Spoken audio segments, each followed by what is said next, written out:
Queridos, mais uma vez, a paz do Senhor a todos. Poder sentar. Minha gratidão a Deus por estar na sua casa, servindo a Ele. Quero também agradecer ao nosso pastor pela confiança no nosso ministério, ao pastor Márcio e também ao evangelista Marinho pela condução do culto e a oportunidade a mim outorgada. Aos meus pares, na minha retaguarda, o meu respeito, e a toda a igreja do Senhor Jesus, que sempre tem nos recepcionado de forma carinhosa. Que Deus recompense a todos. Lucas capítulo 24, o texto que nós lemos.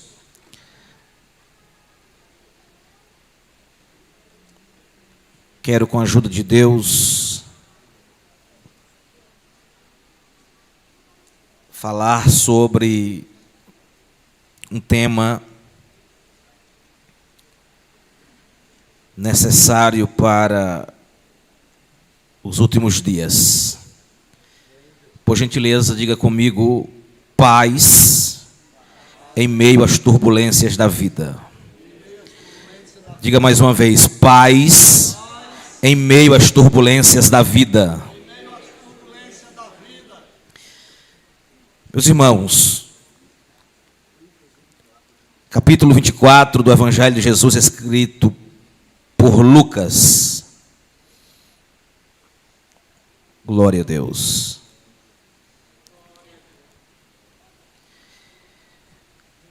A Bíblia registra de forma contundente em todos os evangelhos, em especial nos sinóticos, e mais precisamente ainda Mateus e Lucas, sobre alguns aspectos dos discursos de Jesus, bem como o seu ministério. Nascido em Belém, criado em Nazaré,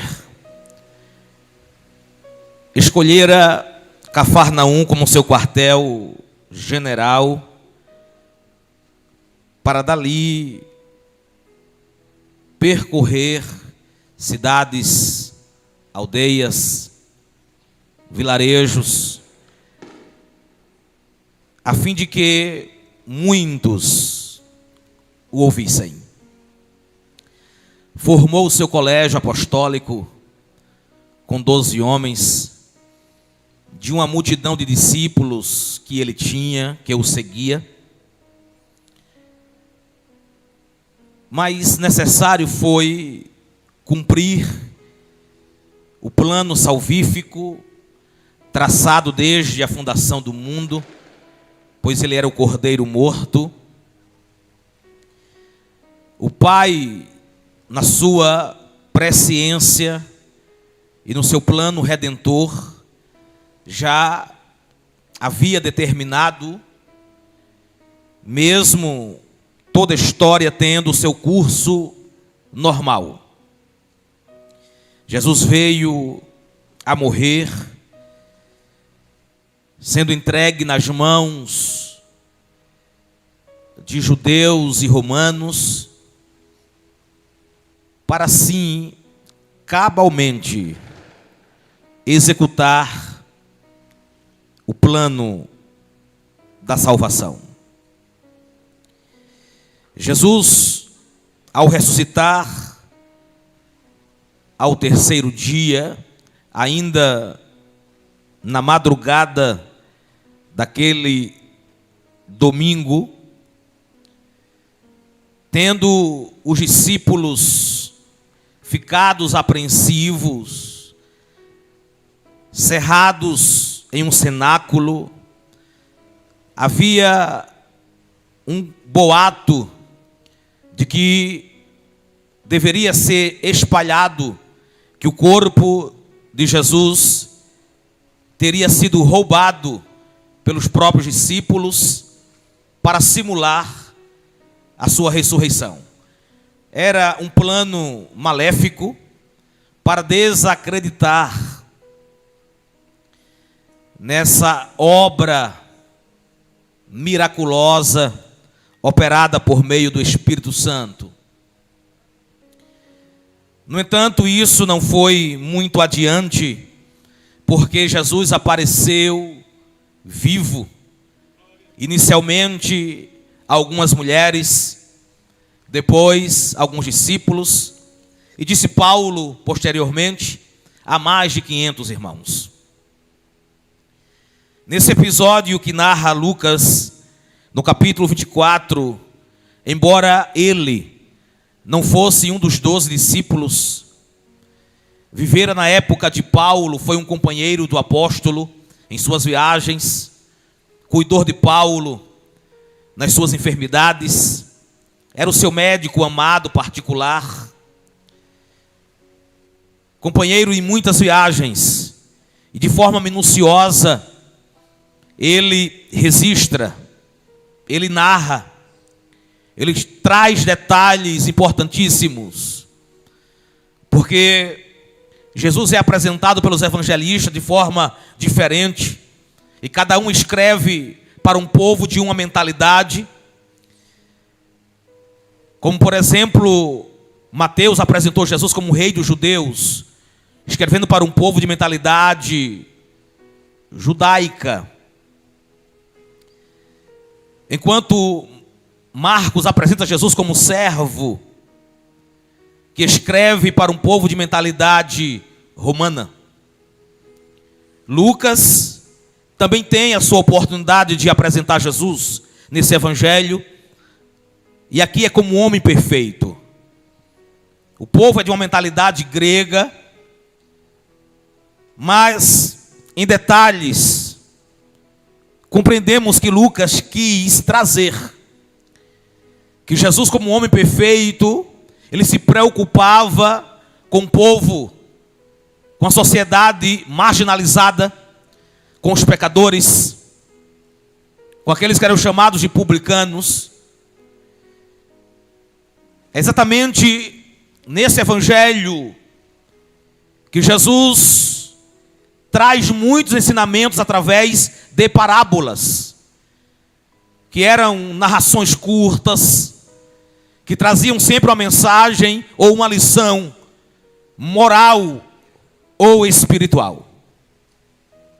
Jesus sentava com eles, com as mulheres, com as crianças, com os pecadores, com aqueles que viviam à margem da sociedade.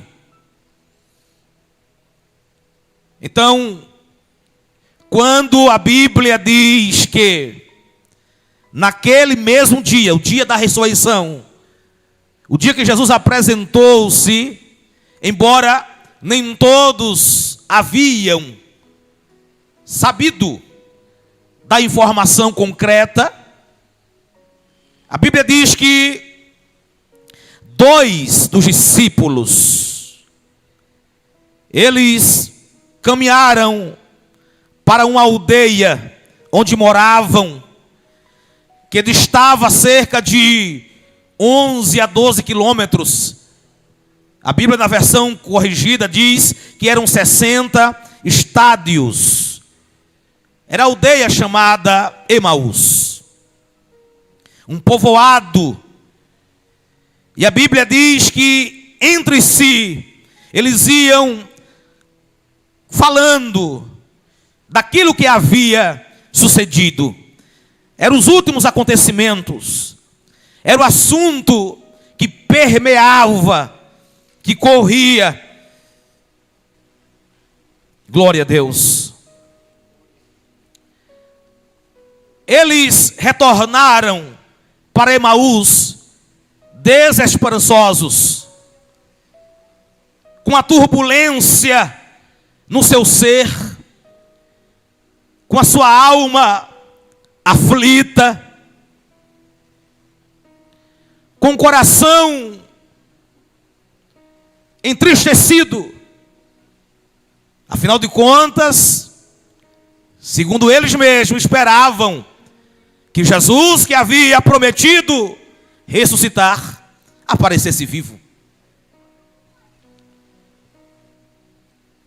Entretanto, enquanto eles conversavam, um perguntando ao outro, a Bíblia diz de forma clara: Jesus, o mesmo Jesus, se aproximou e ia entre eles. E agora não eram dois caminhando para Emaús, eram três. Glória a Deus. E a Bíblia diz que os olhos deles estavam obscurecidos, fechados. Não conheceram Jesus. Veja o que é uma cegueira espiritual. Jesus andou com eles por 3 anos e meio. E como assim? Em uma viagem a pé, os três agora conversando, e eles não reconhecem a Jesus. Isso é perigoso, querido. No caminho da vida, nas turbulências que se levantam, em meio às aflições e preocupações, em meio a tantos questionamentos que muitas vezes nos colocam no canto da parede, isso nos faz perder o foco, escurecer a visão, e deixamos de olhar e reconhecer que Jesus está conosco em todo o tempo. Que não há turbulência que faça que Jesus nos deixe sozinhos. Glória a Deus. E Jesus resolve perguntar, porque o assunto era interessante. Jesus disse: que palavras são essas que vocês trocam entre vós? E por que vocês estão tão tristes? A pergunta de Jesus foi direta. Um deles, chamado Cleopas, segundo alguns, era tio de Jesus, irmão de José, segundo Eusébio de Cesareia, respondeu e disse: mas és tu, peregrino? Estás aqui apenas de passagem? Jerusalém está tomada com essa informação? Não há outro assunto? Tu não sabe o que tem sucedido nesses últimos dias? Jesus fez a segunda pergunta: quais assuntos? Olha que Jesus vai afunilando. É assim que Ele trata conosco. Na verdade, Ele quer abrir os nossos olhos. Ele quer fazer com que entendamos que diante das turbulências que a vida nos acarreta, nós deixamos que percepções extras, coisas da vida, nos faça perder o alvo. Glória a Deus. E eles responderam: os assuntos são esses, dos quais tratam de Jesus, o Nazareno. Olha o que ele diz: que foi um profeta poderoso em obras e palavras. tanto diante de Deus, quanto diante de todo o povo. E os principais dos sacerdotes o entregaram à condenação de morte e o crucificaram. Olha a desesperança. E nós esperávamos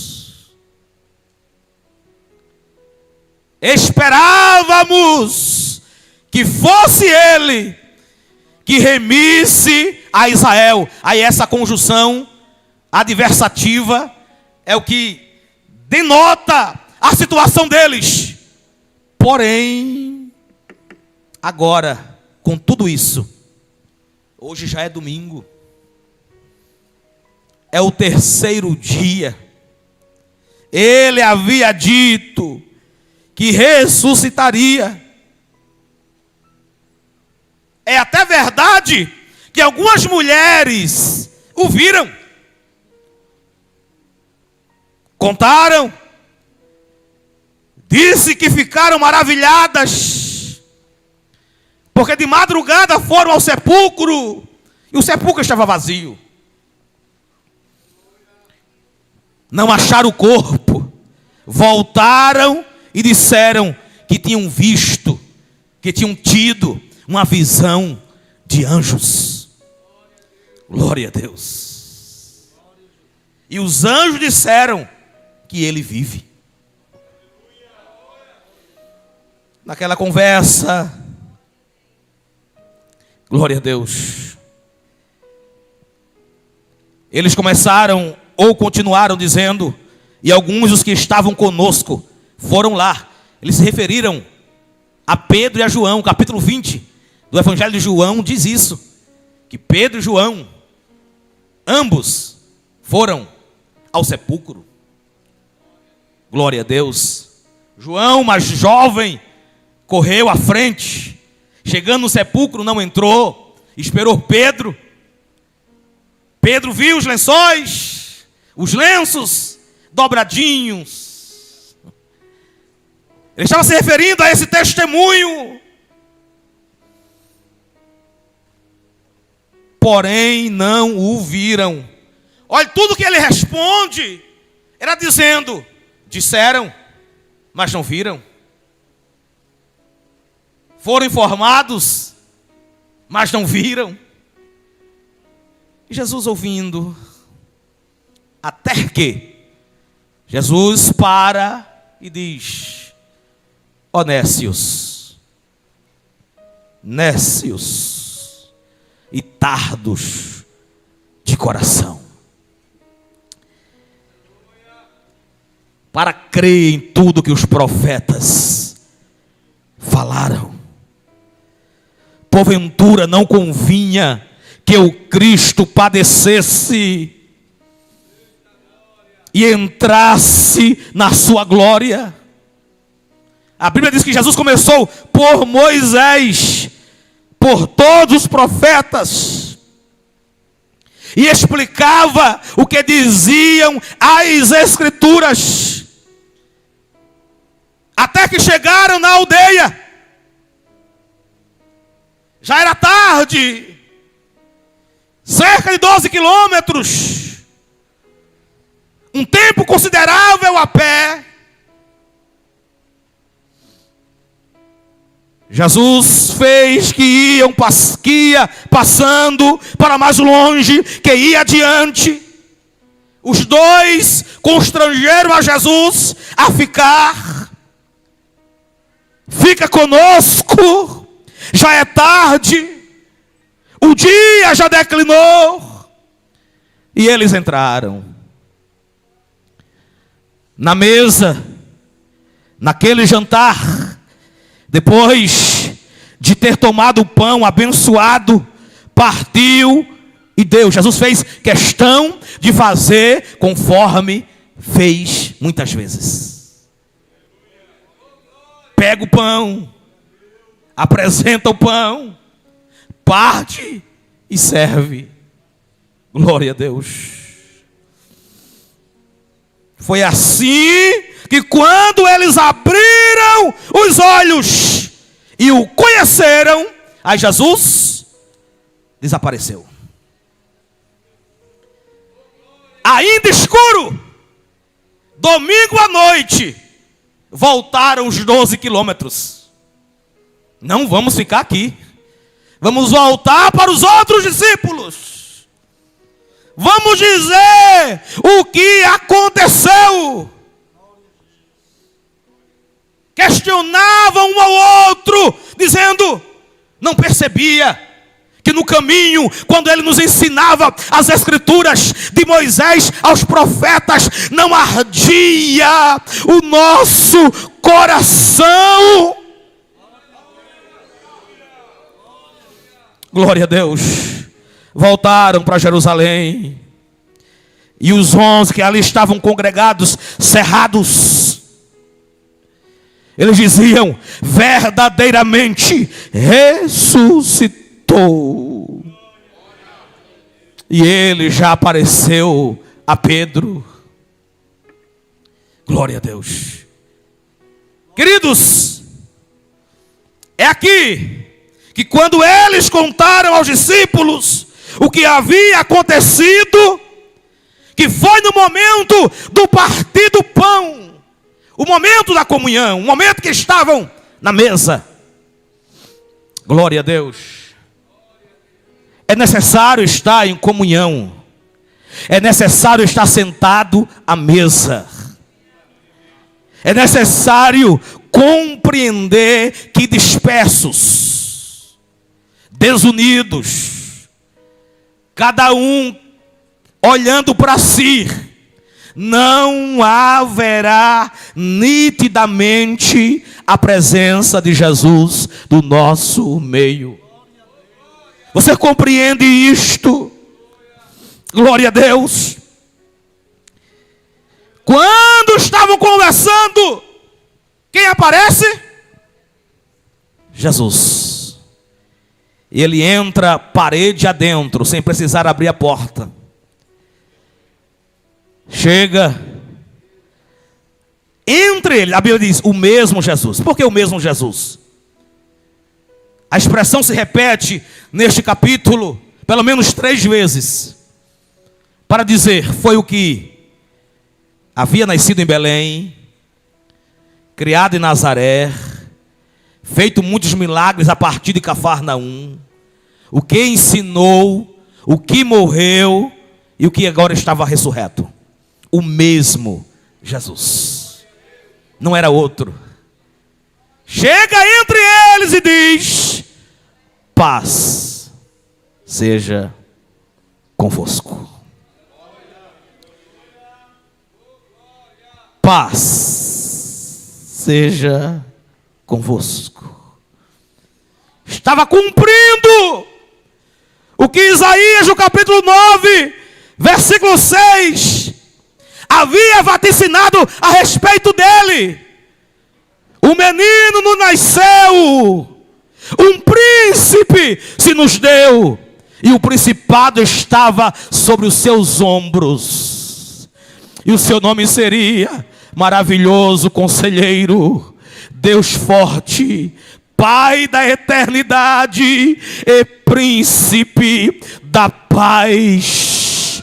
Perceba que Jesus disse em João 14:27: deixo-vos a paz, a minha paz vos dou, não vos la dou como o mundo a dá. Não se turbe o vosso coração, ou seja, em meio às turbulências da vida que se levantam, não fique turbados, preocupados, e não se atemorize.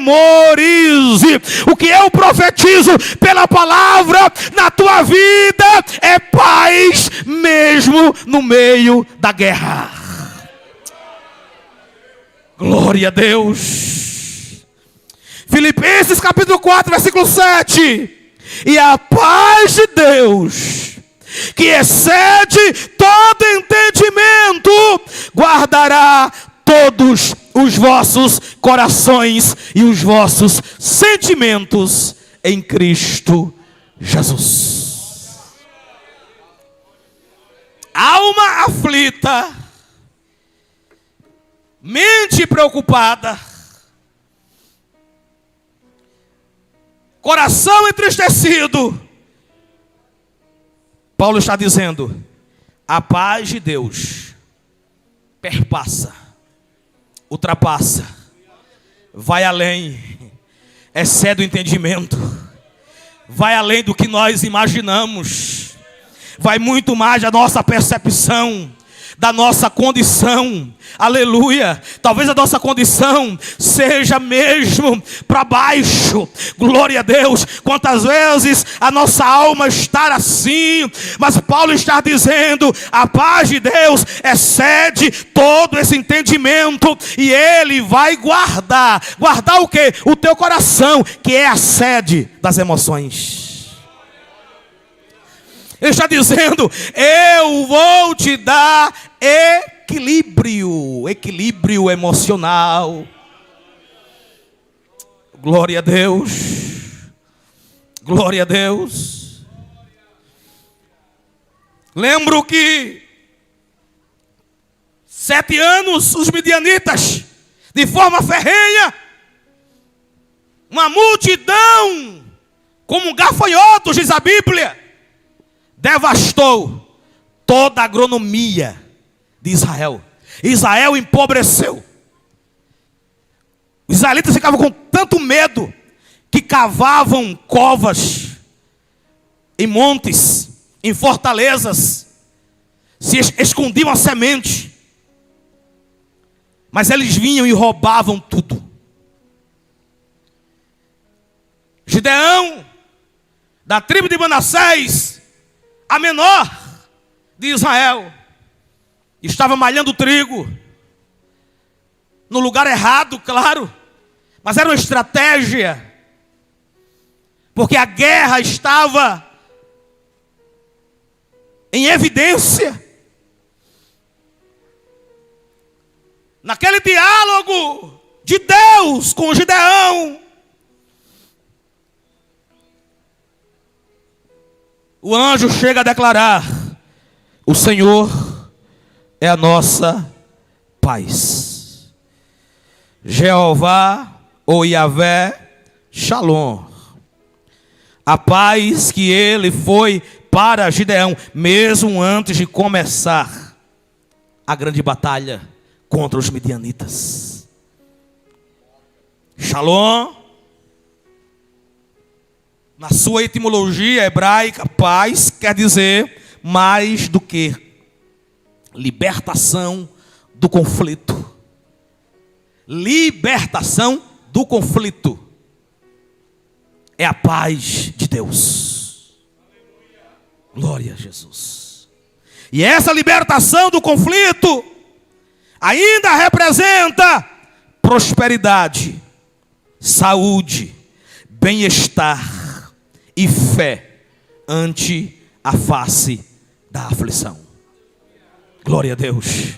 Eu vou repetir para você compreender e receber isto. Aleluia. Shalom, do hebraico, paz quer dizer mais do que libertação do conflito, e representa prosperidade, saúde, bem-estar e fé ante a face da aflição. Isaías 32:17: e o efeito da justiça será paz, e a operação da justiça, repouso e segurança. Ei, Deus age no céu para mudar as condições das pessoas aqui na terra. Deus não perde o equilíbrio, nem a direção, nem o controle. Romanos capítulo 5, versículo 1: sendo, pois, justificados pela fé, temos paz com Deus. Temos temos paz com Deus por meio de nosso Senhor e Salvador Jesus Cristo. Colossenses 3,15: e a paz de Deus domine os vossos corações e sede agradecidos.